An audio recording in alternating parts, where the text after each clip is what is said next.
Hey, welcome to Bambi and Butterflies. In this video, I'm going to show you how I refashioned an old dress and made it into something super pretty and new. For this project, I bought 3 yards of pretty pink lace and 1 yard of black velvet ribbon. And the first step was to deconstruct the dress using my seam ripper. I detached the floral and lace embroideries from the neckline, took out the zipper, and took off the sleeves and separated the bodice from the skirt. And the video is sped up, but this part really does take forever, so this is a good time to put on your favorite music and really just take your time with the seam ripper because you don't want to poke any holes into your fabric. You want as much of it as possible to be reusable. So here I just went in on the bodice and discarded the top layer of chiffon by seam ripping the shoulder and side seams to separate the 2 layers. And I'm going to do the same thing with the skirt. I've detached the top chiffon layer and now I'm taking off the lace trim that's tacked onto it so I can possibly use it for later. I'm kind of designing the dress as I go, and there's so much good stuff here. This is a girl size 10 dress, and it has a ton of fabric and frilly layers. The chiffon was a little too tattered for reuse, but the satin layer looked amazing, and the lining looked great too, and even had a tulle trim on it to give the skirt more volume. So yeah, definitely a good choice for refashioning.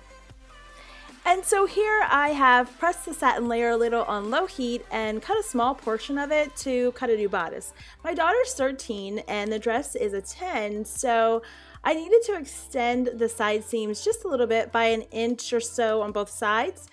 And that makes the fit a bit more comfortable. I left the armholes the same, but I also lowered the neckline about 1/2 inch and widened it about 1/4 inch on each side. And I added about 1/2 inch to the shoulder. And that prepares the satin layer of the bodice for sewing. Now moving on to the skirt. To cut the lace layer of fabric, I placed the satin layer of the skirt, folded widthwise, over the lace fabric, which was folded in half. At this point, the satin skirt is just one long piece of fabric, so I needed to cut it in half to create a front and back skirt. You might have noticed that there is a random seam in the back of the skirt. This was originally a side seam before I cut a portion of the fabric to make a new front bodice. Sounds a little confusing, but either way, it won't be visible once the top layer of lace is added to the dress.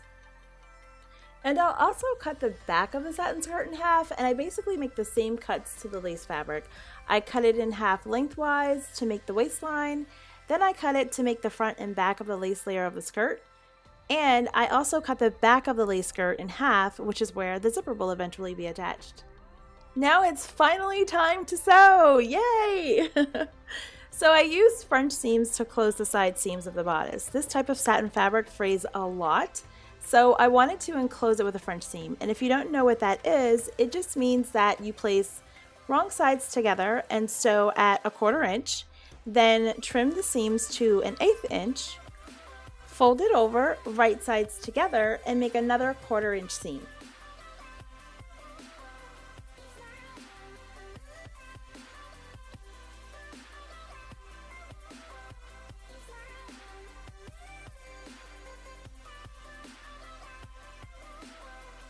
It's actually really simple. It makes a really clean finish.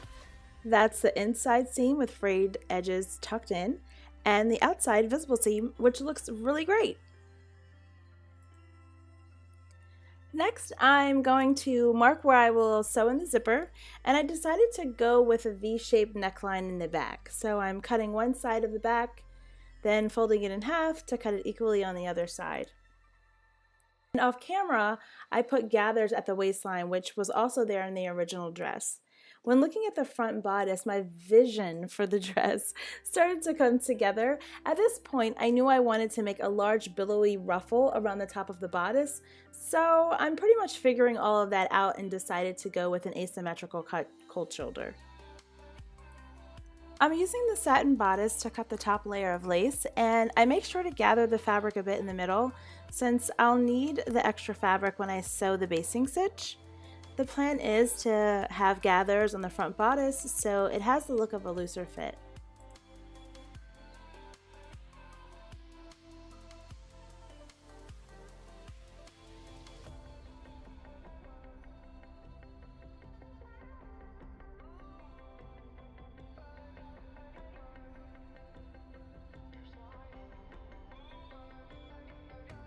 Since making the bodice asymmetrical, I have two different patterns in the back of the bodice. So I go ahead and cut the one side out and then cut the other side out separately.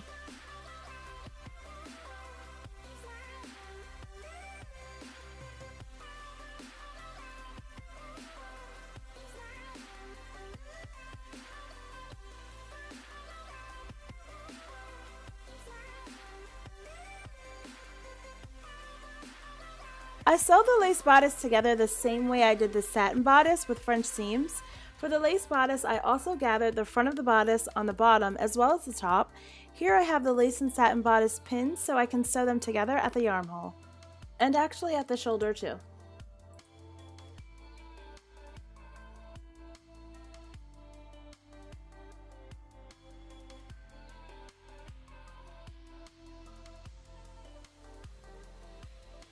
So now I'm just working the gathers to make sure that both layers of fabric have the same length so that I can sew them together.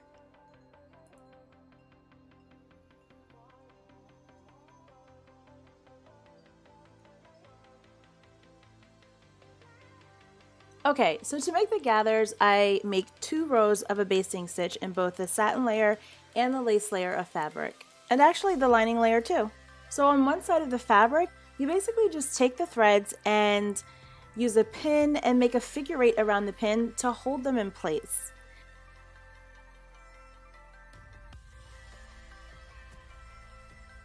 And on the other side, you'll pull the threads in order to move the fabric back and forth to get it to the desired length. You could also tie a knot instead of making the figure 8 around the pin. Alright, I have all 3 layers of the skirt gathered and the bodice as well. Now it's time to pin the bodice to the skirt and sew them together to make the dress. I just love looking at all these pink pretty layers. I just love it.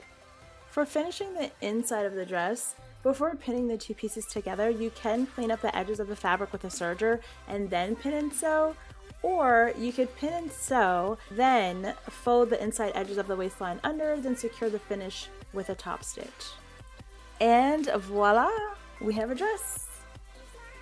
There's a correction to the neckline I had to make. I ended up cutting it in a slant like this in the front and back so that I could attach the ruffle more easily, and it also looked better that way.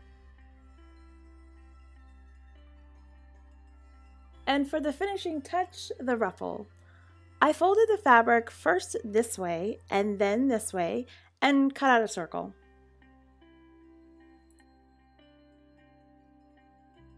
For the circle, I decided I wanted it to end near the waistline, so I measured out 19 inches from the inner corner and pinned from side to side.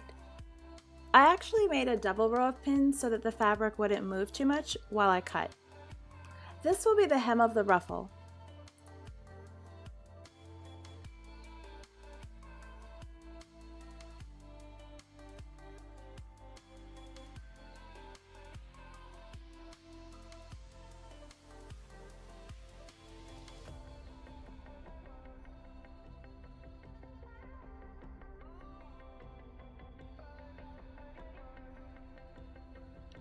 The neckline of the bodice measures 29 inches, so I'll pin it 8 inches, which will give me a total of 32 inches since there are 4 layers of fabric. Since 32 is longer than the actual neckline, I'll have extra fabric to make gathers, and in the end, the length of the ruffle will be 19 inches minus 8 inches for a total of 11 inches.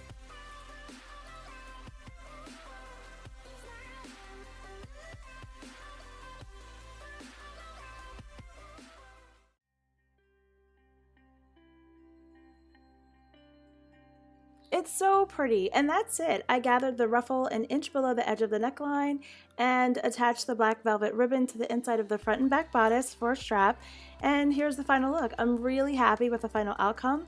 Isabella looks amazing, and I would definitely do this again.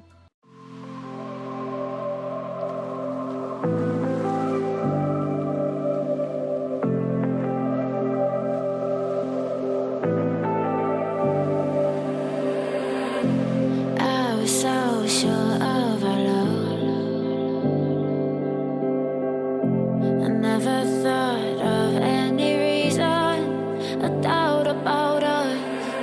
and now I'm right back at the start. Halfway through a bottle, baby, and nothing's enough. I thought that I could keep it low. Take it easy, take it slow. We ended up just like before, so take it easy, take it easy. I thought that I could keep it low. Take it easy, take it slow. We ended up just like before, so take it easy.